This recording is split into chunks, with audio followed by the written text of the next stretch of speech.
Let's get it.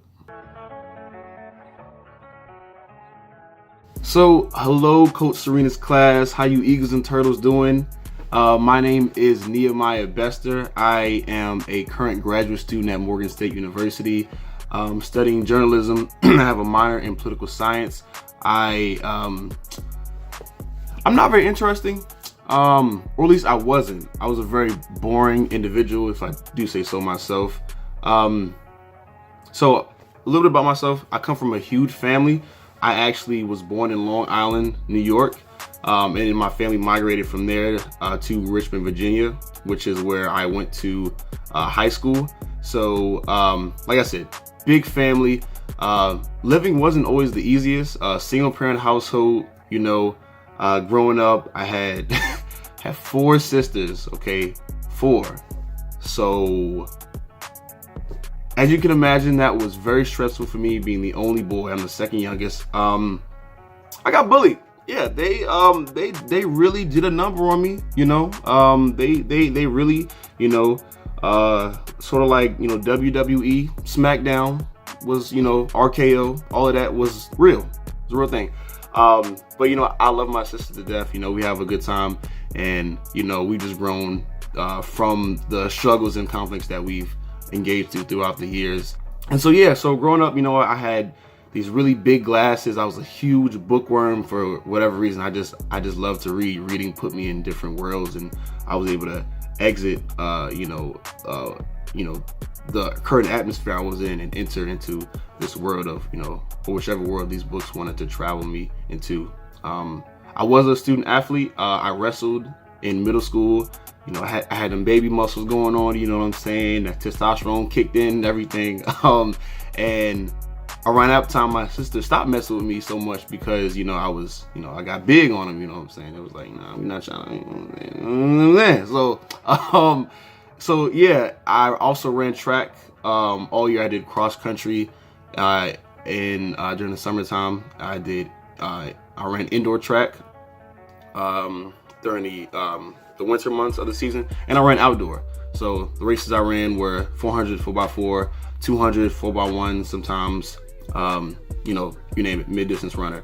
And so that was kind of like my childhood, but it got, like I said, it wasn't easy. I'm pretty sure, there's a lot of young people who can relate to, living in a single parent household. I remember days when, unfortunately, my mom would tell me, you won't be hungry if you go to sleep. You know what I'm saying? So just little things like that, that really affected me. So I want you all to know that I'm here just to speak to you all directly and share my personal story, because I'm a very honest person, and I think that's the best way to learn from something that's relative. So my experience might be something similar to yours. I got into a lot of trouble as a kid. I would steal simply because my family was hungry and I was hungry. I would go into J.C. Penney and other stores to get clothes because if you got your clothes from the thrift store, you weren't cool. Which is funny because all I do is shop at the thrift now. Like I'm pretty sure like this sweater I have on is from the thrift. Like that's actually the best bargains, the best deals to get. But growing up, that wasn't something that was, I guess, highlighted, or people, they gave you slack because of that. And simply because of, and it wasn't my fault, it was my circumstances, from stealing from grocery stores, didn't have food. And, I also fought a lot, you know what I'm saying? Simply because that was the, environment. If anybody knows Richmond is not, you know what I'm saying, the easiest city to get along with. Very urban. A lot of times my school wasn't accredited. There was a lot going on. And so fighting for me was one way I kind of tried to prove something, not only to myself, but to others, that I was manly enough, that I was, a big tough guy, type dude. But a lot of that was toxic. I expressed a huge form of toxic masculinity during those years. And so I tried to, get away from that, and we had trouble at school, you know what I'm saying? I'm not sure if any of you have heard the term social worker, But that was one thing that literally to this day I'm terrified of social workers, because I thought they were going to take me away from my mother and my sisters, split us up, because it was hard. It's hard raising 5 kids, you know what I'm saying? And I'm a product of that. But just because I was a product of it doesn't mean I allowed that to be my circumstances. I've gone through many failures in my life, but I haven't allowed those failures to define me or the man I was and continuing to become. So, I wanted more. I wanted more for myself. I wanted more for my family. So, sidebar, everybody's thinking about college. It's a big question. What are you doing after high school? You know what I'm saying? What do you want to do with your life, et cetera, et cetera. In my mind, I always thought that I was going to go straight into work. I got a nice job at, it's called King's Dominion. Some of you might have heard of it. It's an amusement park. And, I was a 17-year-old kid making what I thought was a lot of money. But I was really getting paid minimum wage and was working a lot of hours. So it actually didn't turn out the way I thought it would. But I thought I was like, hey, I can, find a job somewhere, you know what I'm saying? But then I was introduced to Radford University, and my mother, like I said, we didn't have a whole lot of money, but bless her soul, she's a brilliant woman. She was able to find a waiver for me to bypass the application fee. So when you apply for college, there are certain fees that are associated with that, such as the application itself. So didn't have the money for that. My mother, she was able to find a waiver form for that, and that waiver form sort of canceled out that fee. I applied into Radford University. I got in, and great things started to happen. So Radford, Virginia is in West Virginia, or the western part of the state of Virginia. It's a predominantly white institution, so PWI, which means that the majority of black students to white students is, very staggered, and black students and other minority groups tend to be outnumbered by the majority or the white students. So yeah, big culture shock. You know what I'm saying? Being in a different environment. I'm from the city, so you had nothing but mountains. Nothing but mountains. It's beautiful. It's a beautiful campus. It's so much to do outdoors. But that's a big culture shock if you're coming from, a city or, suburban area to more of a rural area.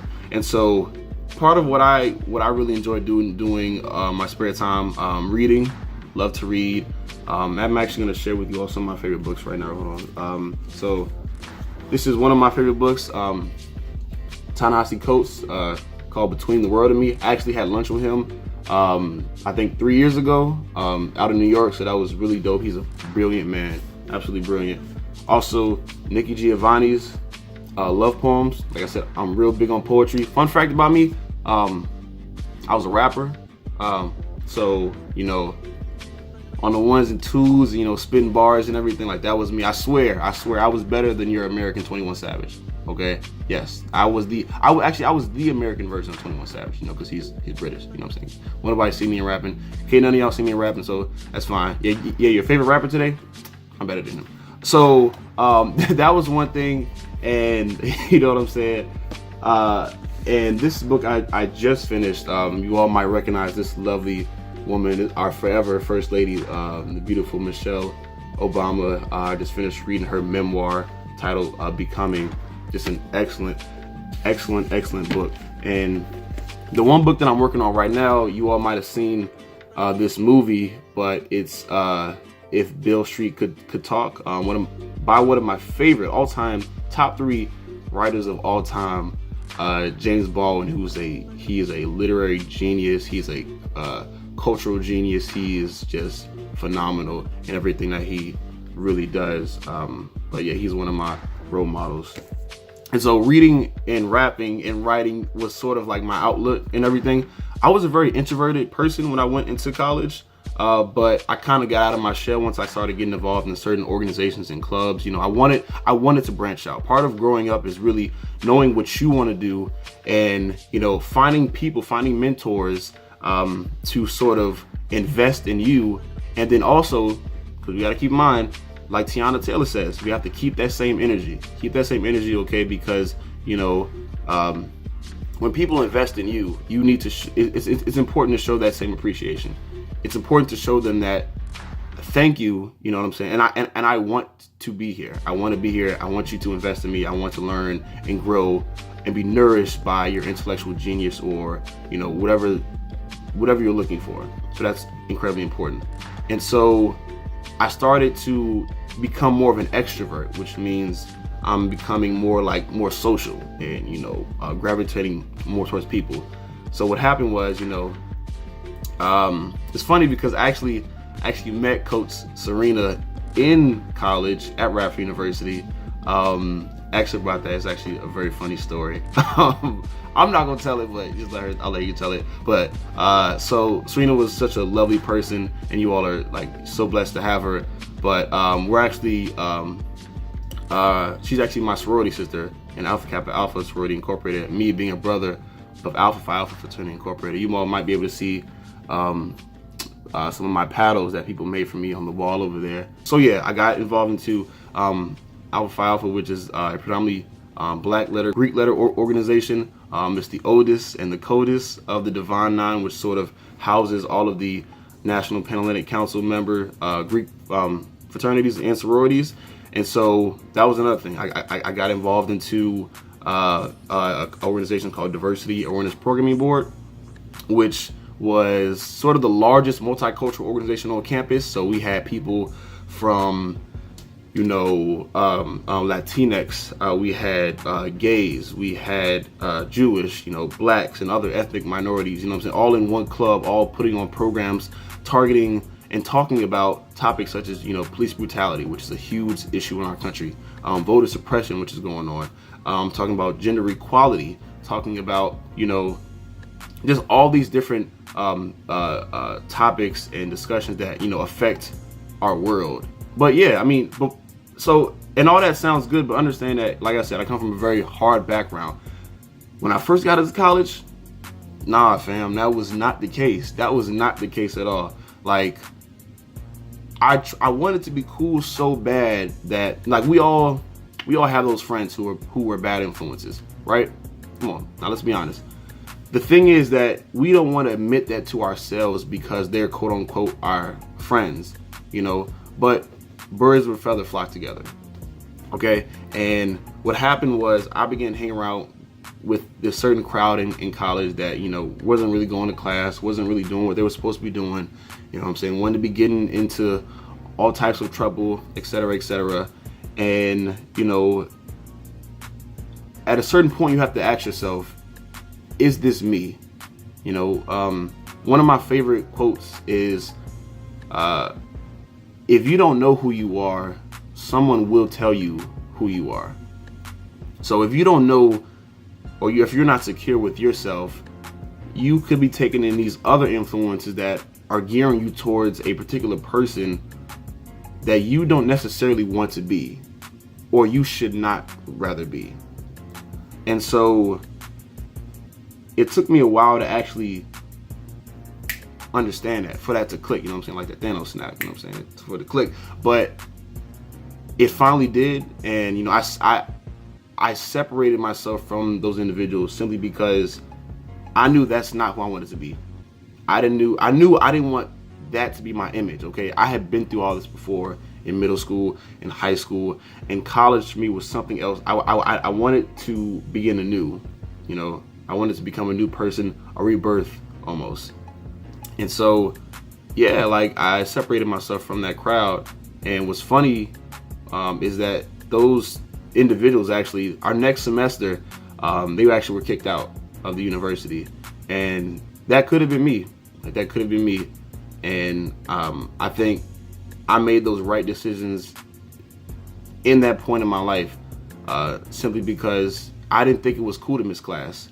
You know, I didn't think it was cool to be staying up all hours of the night. You know, you have to make a conscious effort and conscious decision, you know, to do better. So if you remember nothing from this video, please remember that life is about the paths you take and the decisions you make. All right, hold on, wait. Let me go ahead and rewind. Let me go ahead and rewind that real quick, okay? So, life is about the paths you take and the decisions you make. So you have to have some sort of accountability with yourself and the actions that you do. If you think that you're hanging around the wrong crowd, it's okay. There are other people who have similar mindsets and similar goals and similar hobbies that you do. You just have to look.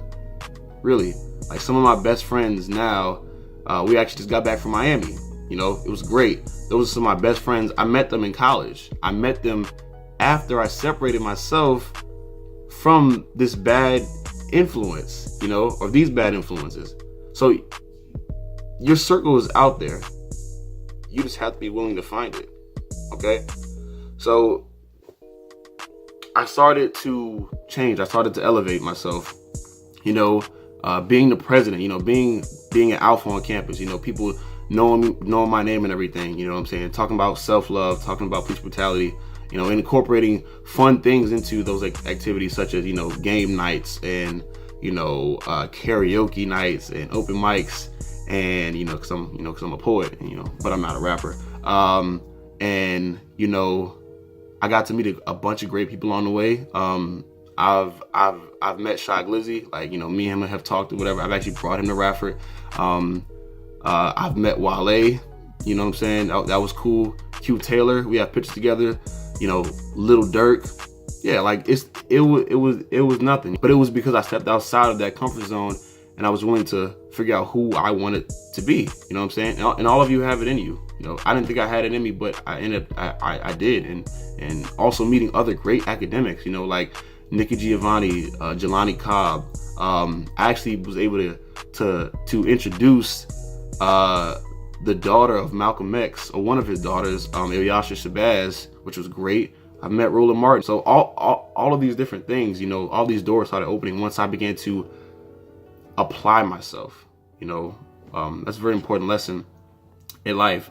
And, you know, always staying focused on your studies. School is so important. School is so important. I like to think of myself as a lifelong learner. Like, I'll be the first to admit my mistakes. I will, because mistakes happen. We're all human beings. But the worst thing you can ever do is repeat a mistake.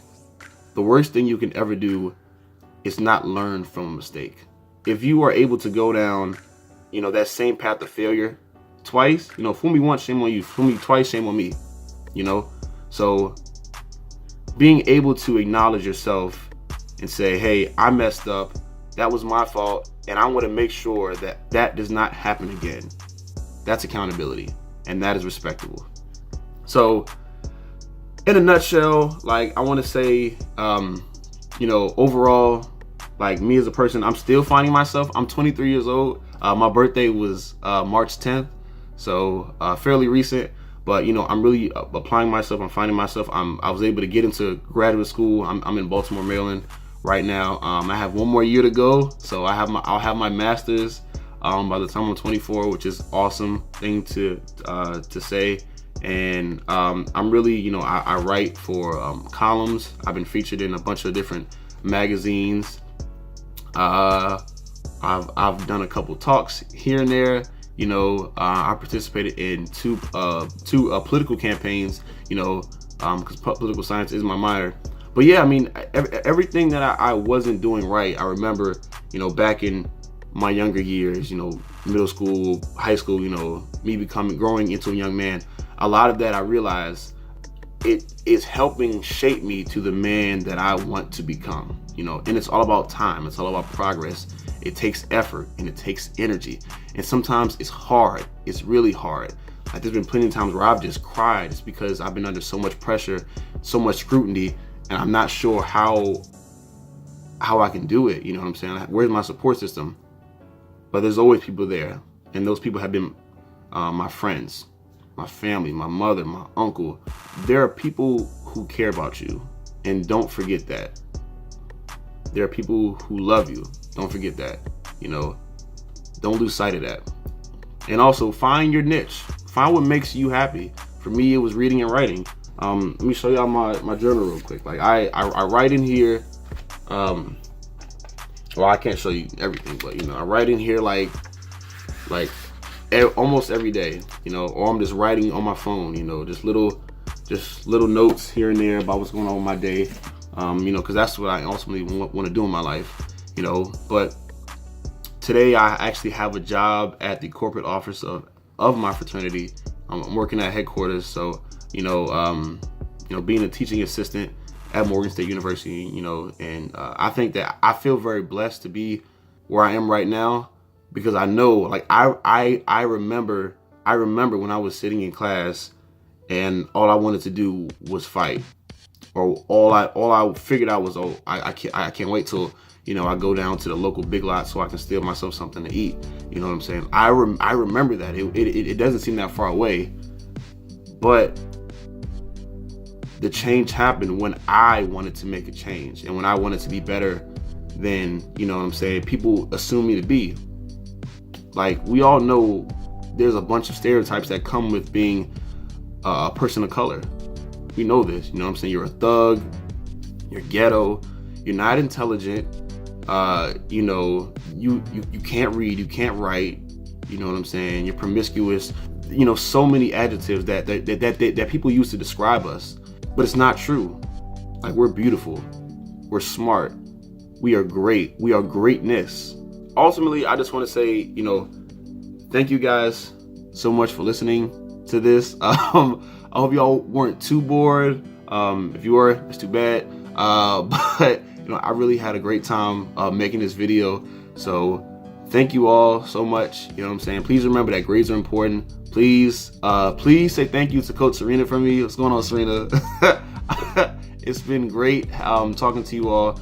And, you know, just on the last note, remember that you all have a great support system. Yeah, try to surround yourself with people who make you a star.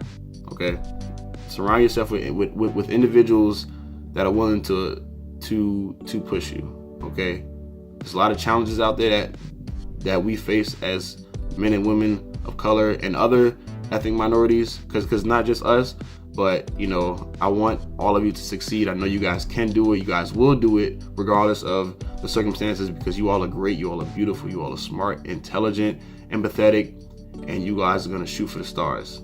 Okay, so Eagles, I want you all to soar. Turtles, I know y'all slow, whatever, you know what I'm saying? We're not gonna hold that against y'all. But also, keep in mind, the turtle is the one that won the race. So win your race, turtles. Win your race. You can do it. I know you can. So thank you all for allowing me to talk. We have all these beautiful future presidents in the room right now. These doctors, professors, engineers, lawyers, you know what I'm saying? These highly educated young men and women. You guys will make a difference. Thank you all. Thank you so much for putting up with me and my boring talk. But once again, it's been a pleasure. Y'all have a great day. Peace. Stay drippy.